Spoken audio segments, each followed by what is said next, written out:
Kaya nasabi niya dito ni Lamek na nakapatay ako ng isang tao dahil sa pagsugat sa akin.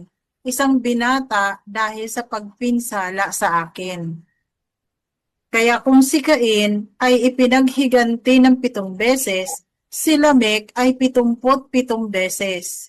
So ito yung yung kwento dito sa aklat ng Jubilee na si Lamek ay nangangaso pero medyo malabo na ang mata.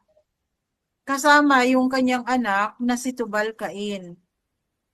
Nung makita nila itong si Cain, dahil mukha nga siyang si Cain, parang litaw yung kanyang pagiging ano to? Serpent. Oo, hindi yung pagiging Halimaw. ano nga ba?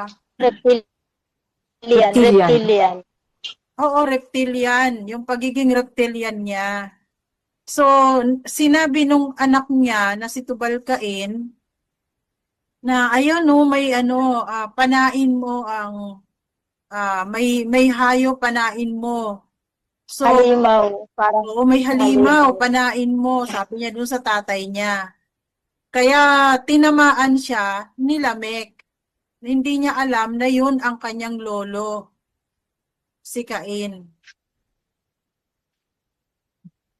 Kaya kung ang parusa daw dito sa kanya kay Cain ay 7 beses, sa kanya 77, 77 beses.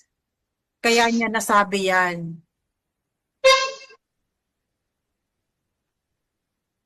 So, si Tubal-Cain. Oo, si Ito si yung Tubal-Cain tatay niya. na anak Ibig niya. sabihin, no, buhay pa si Cain ang panahon na yun. Talagang, Oo, buhay pa si mahaba ang Cain. buhay. Naabutan niya pa itong mga apo niya na ito.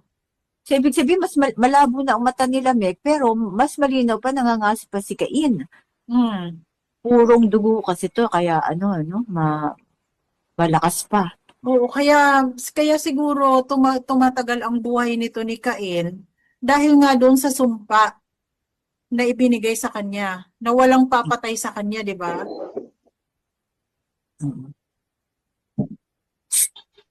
Pero sino yung sinasabing binata na napatay ni Lamek? Yung binata. Ito nga si Tubal-Cain, di ba? Ang kwento kasi doon na sinabihan siya ng anak niya na si Tubal-Cain.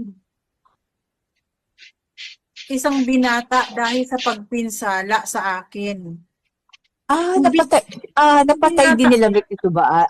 Okay. Yun ang Oo. sinasabi niya sa dalawa Oo. niyang asawa. Okay. So, hindi binata, parang anak? Oo, anak. Kasi yung parang Siguro yung nakapatay ako binata. ng isang tao dahil sa pagsugat sa akin. Oo. Isang binata dahil sa pagpinsala sa akin. So, ang So, yung tinutukoy niya binata, dito, lagyan natin ng Tubal-Cain. oo, si Tubal-Cain, ito na binata na Lagyan natin na Tubal-Cain. oo.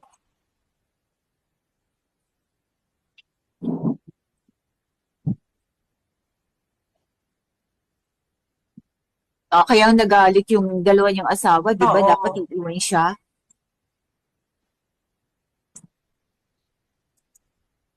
Tapos, yung isang tao, yung taong to, si Cain. Oo. Lagyan natin ng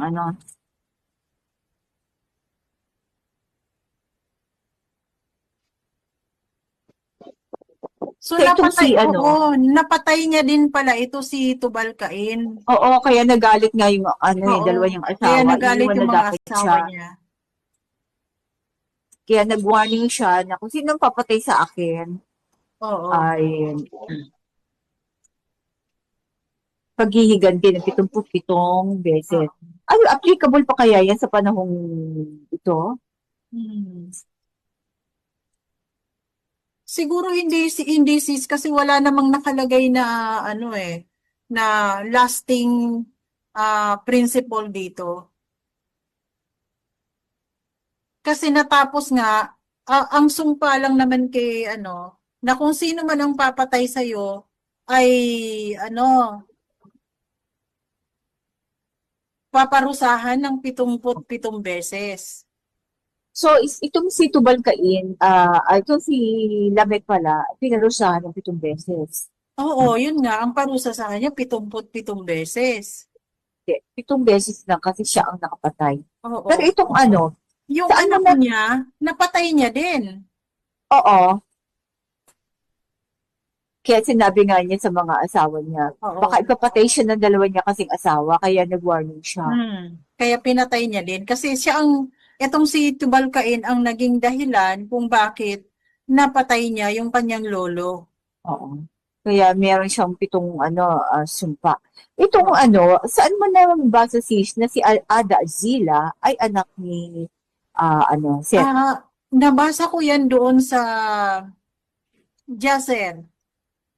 Joshua. Oo. Si Doon Ada mo to. sila ay mula sa lahi ni Seth. Dahil nagkaroon ng kasunduan si Aba doon sa lahi ni Cain na pagbibigyan. Pagkasundi pa. Oo, parang may nagkaroon sila ng kasunduan na pagbibigyan niya na makihalo sa lahi ni Seth ang lahi ni Cain sa pag-aakala na sila ay magkakaroon ng pagbabago. Nabibigyan sila ng pagkakataon na manumbalik at tumawag sa pangalan ni Aba. Oo. Kaya lang hindi sila nagtagumpay dahil nga na namatay yung anak itong si Tubal-Cain na anak ni Sila. Oo. So, So, si Jubal at Jubal, wala na sa hindi na, nawala na din wala dahil na kay kasi Ada. napatay ito nga si Tubal-Cain. Wala nang nabanggit tungkol kay Jabal at Jobal. Oo. Kasi itong anak ni Sila, si Tubal-Cain, napatay ng tatay niya.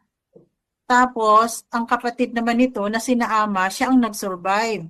So, itong sina Ama ay meron na siyang parang half serpent at saka half, lahi ng Human. tao. Oo. Dahil kay Zila na anak ni Oo, Seth. na dahil kay Sila, na mula sa bloodline ni Seth. At nalaman din ni Ama lahat ng mga kaalaman mula Oo, sa lahing Cain. Ito ng first couple. oo.